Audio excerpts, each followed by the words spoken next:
G'day Whovians, it's Time Lord Miff here with you again, and I apologise for the lengthy delay between video uploads, but I've been busy with other projects, so please forgive me. But today we're launching a new addition to the playlist, and that is the Doctor Who audio adventures, and we're starting right now with the 8th Doctor. Get ready.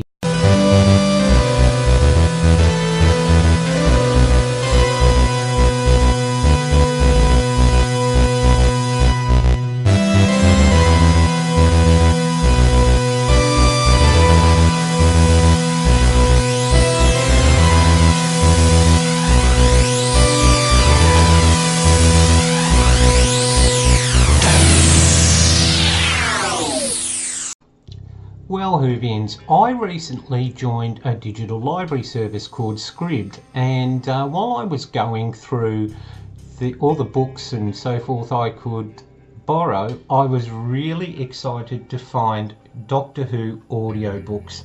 Now, I'd never listened to those. They're very expensive to buy here in Australia, and even getting them somewhere through Amazon and so forth, they are a little bit expensive. So imagine my joy when I found I could download as many as I liked, you know, while I was a member of Scribd. So I've been listening to those and I've been blown away by the quality. And the first one I'm going to talk about today is called Blood of the Daleks. Now, this is a story featuring the 8th Doctor, Paul McCann.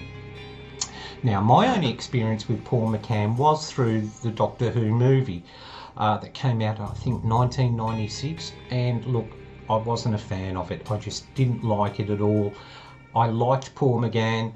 I just didn't like the way they wrote the story. I didn't like how they used, I can't remember who it was now, mental blank, as the Master. And it just didn't do it for me. So this was a great way for me to get a bit more in-depth knowledge about the new Doctor, or the 8th Doctor, and his persona and his adventures and so forth. Now, this story takes place on a planet called, get ready for it, Red Rocket Riding. I know. Now, that's the one thing that really drew me out of this story. And even though the Doctor says, well, I've heard worse, it just pulled me out of the story every time I heard that planet's name mentioned. And basically what's happened is that this planet has been devastated by the impact of a meteor which has basically devastated most of the planet, and there's still pockets, habitable pockets, but the population is really suffering. You know, the government's, you know, struggling to stay in control and so forth, and there's a doctor who's been charged with doing criminal experiments and so forth on the population, and she's headed to jail. Now, while this is going on, the Doctor is blissfully unaware, travelling in his TARDIS, when someone appears right in the middle of the TARDIS, and this is Lucy. And it reminded me very much of Donna Noble appearing in front of David Tennant in The Runaway Bride. And I just thought, wow. And he, of course, is very feisty. He's very, how dare you, what are you doing here? And she said, I don't know what I'm doing here. Well, we'll see about that. And he tries to, you know, take her back to Earth or whatever, but he can't do it. The TARDIS won't let her leave, and it turns out the Time Lords have got something to do with this. Now, I love the character of Lucy. She reminded me a lot of Tegan Jovanka. She's very feisty. She's not afraid to, you know, talk back to the Doctor. She's a northerner, so she's got that great northern accent.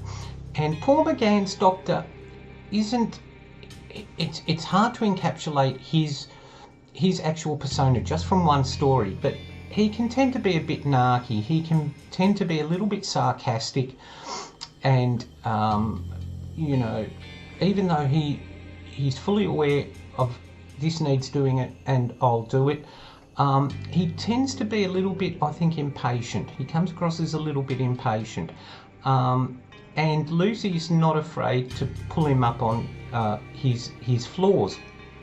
Now, the crux of the story is that without giving you too many spoilers, the Daleks have come to this planet, and it's all tied in with this doctor or this professor who's been doing experiments. And the title will give you a clue: Blood of the Daleks. It's sort of, okay, how I can explain it without giving away too much, but giving you clues. I found it borrowed very heavily from other Doctor Who stories. As I said, the appearance of Lucy reminded me of The Runaway Bride, and the plot sort of reminded me of Resurrection or Revelation of the Daleks, the Colin Baker story where Daleks are being produced. Okay, that's all I can say. It's a great adventure. As I said, the things that distracted me from it was because I kept being reminded of other televised Doctor Who stories. I felt the writer maybe borrowed from those a little bit too much, and he didn't disguise them enough as being different. Okay, the story itself was enjoyable. It was different, but not different enough for me to totally ignore sort of the similarities between the televised Doctor Who stories. Okay, now the voice acting is wonderful in this.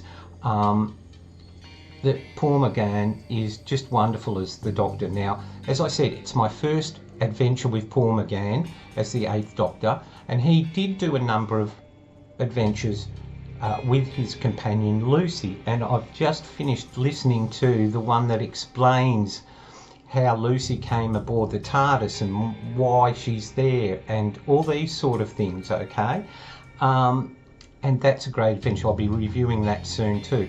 But look, this is another Big Finish audio adventure that you can find either to purchase or to, if you're lucky enough to belong to Amazon Prime or perhaps Scribbled or one of those wonderful digital library services. Maybe even your own library, your own local library may have this in, where you can you know, find it and experience it for yourself.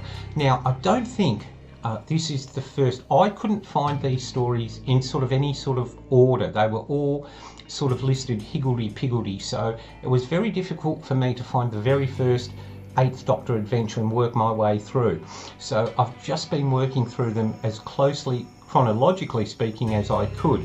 I really enjoyed this one. I've got some more featuring Tom Baker as the 4th Doctor, Colin Baker as the 5th Doctor, and a wonderful one featuring the 3 Doctors, Peter Davison, Colin Baker and Sylvester McCoy.